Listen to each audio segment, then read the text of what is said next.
بسم اللہ الرحمن الرحیم۔ السلام علیکم۔ کیوں گھبراتے ہو تنہائی سے؟ کیوں تنگ ہوتے ہو لوگوں کی باتوں سے؟ کیوں تکلیف میں رہتے ہو بدلے ہوئے رویوں کو دیکھ کر؟ مخلصی کے صلے کی امید کیوں رکھتے ہو کسی سے بھی؟ کیوں بھاگ رہے ہو نصیب کے پیچھے؟ اور اگر ان چیزوں کے پیچھے بھاگتے رہو گے جو تم سے بھاگتی ہیں تو سوائے تھکاوٹ کے کچھ حاصل نہیں ہوگا۔ خود کی اتنی عزت تو کرنا سیکھو کہ جہاں عزت نہ رہے وہاں سے اٹھ کر آ سکو۔ خود کی اتنی عزت تو کرو کہ جو تمہیں ٹھکرا دے اس کی طرف واپس پلٹ کر نہ جاؤ۔ خود پہ اتنا تو رحم کرو کہ جب خدا تم پر رحم کرے تو تم اسے محسوس کر سکو۔ لفظوں کو نہیں، اپنی خاموشی کو اتنا پر اثر بناؤ کہ بولنے والے اس خاموش زبان سے گھبرائیں جس نے بے رخی سے دروازہ بند کیا ہے۔ خبردار، جو اس دروازے کو دوبارہ کھٹکھٹاؤ۔ اور تم نہ تب اکیلے تھے جب تمہارے گرد ہزاروں کا ہجوم تھا، اور نہ تم اب اکیلے ہو جب تمہارے پاس خود اپنی ذات بھی نہیں۔ یاد رکھو، ساری کائنات بھی تم سے منہ پھیر لے تو وہ تنہا خدا تمہارے لیے کافی ہے، اور جب وہ کافی ہے تو پھر کون سا غم باقی ہے؟ مخلصی سے لے کر محبت تک کا صلہ بس وہی دیتا ہے۔ دنیا نہ تمہیں کچھ دے سکتی ہے اور نہ تم سے کچھ چھین سکتی ہے۔ اللہ تعالیٰ آپ کو اپنے حفظ و امان میں رکھے اور دنیا بھر کی تمام خواہشات نیک اور جائز وہ اللہ تعالیٰ قبول فرمائے، اور آپ کے گھروں میں، آپ کے بچوں میں، آپ کے ماں باپ کو اللہ تعالیٰ خوشیاں، صحت اور تندرستی عطا فرمائے، آمین۔ آج انشاءاللہ سورۃ النساء کی آیت نمبر 106 سے سٹارٹ کریں گے۔ اعوذ باللہ من الشیطان الرجیم، بسم اللہ الرحمن الرحیم۔ اور اللہ سے درگزر کی درخواست کرو، وہ بڑا درگزر فرمانے والا اور رحیم ہے۔ آیت نمبر 107۔ جو لوگ اپنے نفس سے خیانت کرتے ہیں تم ان کی حمایت نہ کرو، اللہ کو ایسا شخص پسند نہیں ہے جو خائن اور دغا باز ہو۔ اس کی تفسیر ہے، جو شخص دوسرے کے ساتھ خیانت کرتا ہے وہ دراصل سب سے پہلے خود اپنے نفس کے ساتھ خیانت کرتا ہے، کیونکہ دل اور دماغ کو جو قوتیں اس کے پاس بطور امانت ہیں ان پر بے جا تصرف کر کے وہ انہیں مجبور کرتا ہے کہ خیانت میں اس کا ساتھ دیں، اور اپنے ضمیر کو جسے اللہ نے اس کے اخلاق کا محافظ بنایا تھا اس حد تک دبا دیتا ہے کہ وہ اس خیانت کاری میں صد راہ بننے کے قابل نہیں رہتا۔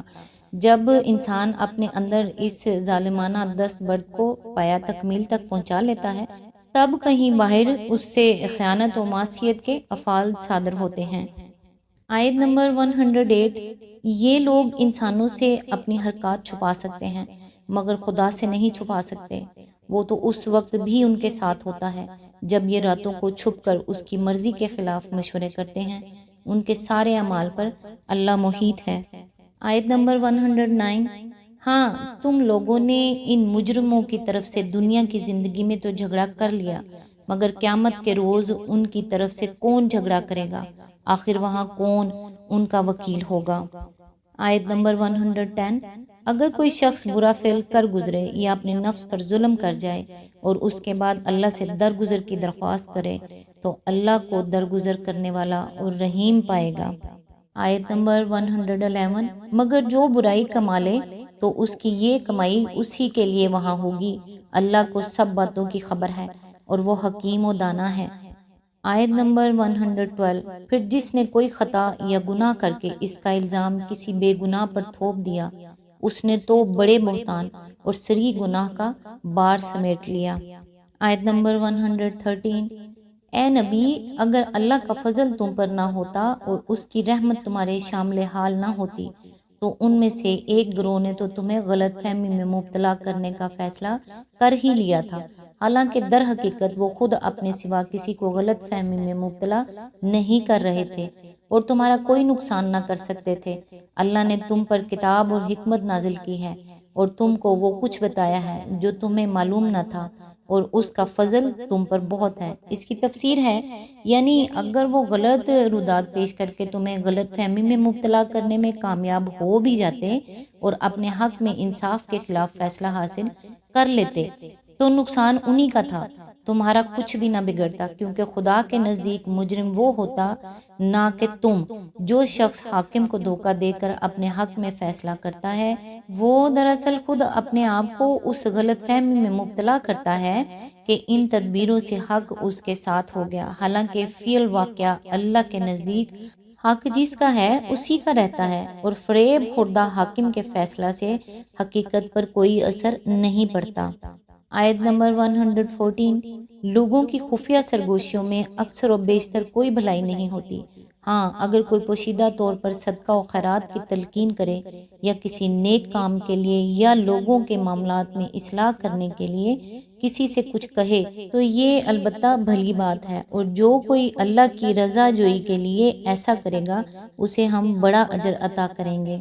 آیت نمبر 115، مگر جو شخص رسول کی مخالفت پر کمر بستہ ہو اور اہل ایمان کی روش کے سوا کسی اور روش پر چلے، دراں حالانکہ اس پر راہ راست واضح ہو چکی ہو، تو اس کو ہم اسی طرف چلائیں گے جدھر وہ خود پھر گیا، اور اسے جہنم میں جھونکیں گے جو بدترین جائے قرار ہے۔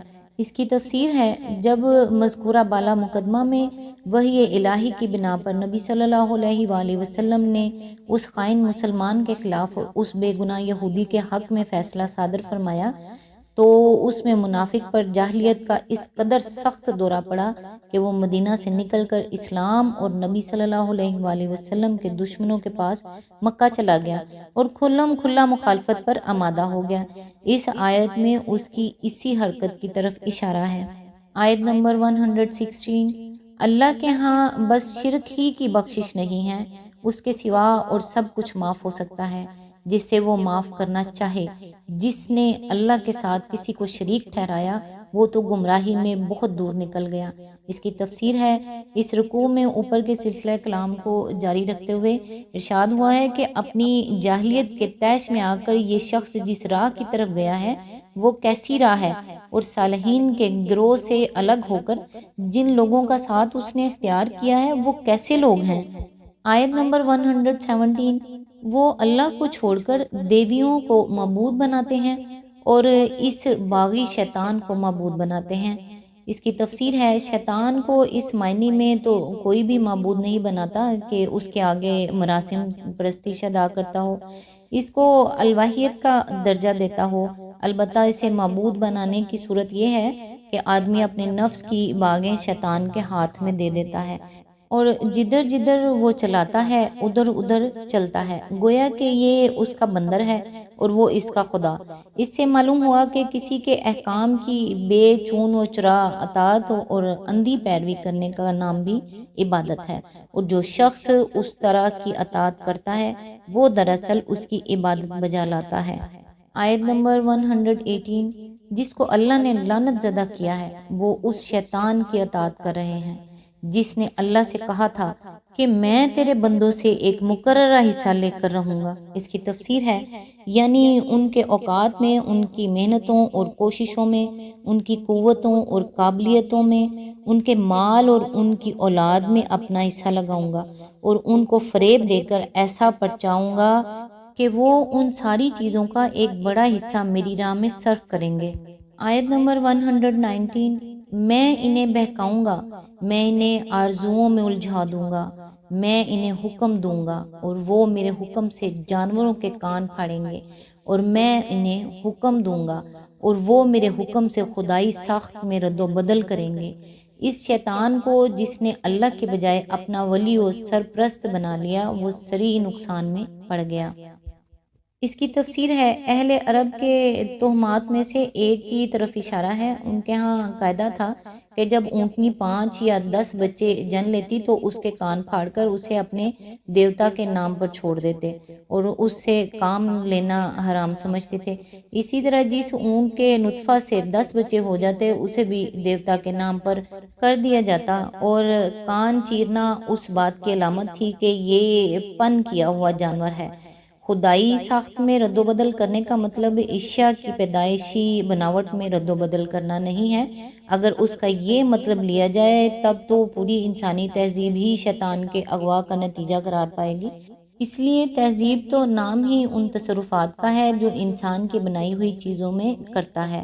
دراصل اس جگہ جس رد و بدل کو شیطانی فعل قرار دیا گیا ہے وہ یہ ہے کہ انسان کسی چیز سے وہ کام لے جس کے لیے خدا نے اسے پیدا نہیں کیا، اور کسی چیز سے وہ کام نہ لے جس کے لیے خدا نے اسے پیدا کیا ہے۔ بالفاظ دیگر وہ تمام افعال جو انسان اپنی اور اشیاء کی فطرت کے خلاف کرتا ہے، اور وہ تمام صورتیں جو وہ منشائے فطرت سے گریز کے لیے اختیار کرتا ہے، اس آیت کی روح سے شیطان کی گمراہ کن تحریکات کا نتیجہ ہیں۔ مثلاً قوم لوط، ضبط ولادت، رہبانیت، برہم چرچ، مردوں اور عورتوں کو بانجھ بنانا، مردوں کو خواجہ سرا بنانا، عورتوں کو ان خدمات سے منحرف کرنا جو فطرت نے ان کے سپرد کی ہیں، اور انہیں تمدن کے ان شعبوں میں گھسیٹ لانا جن کے لیے مرد پیدا کیا گیا ہے۔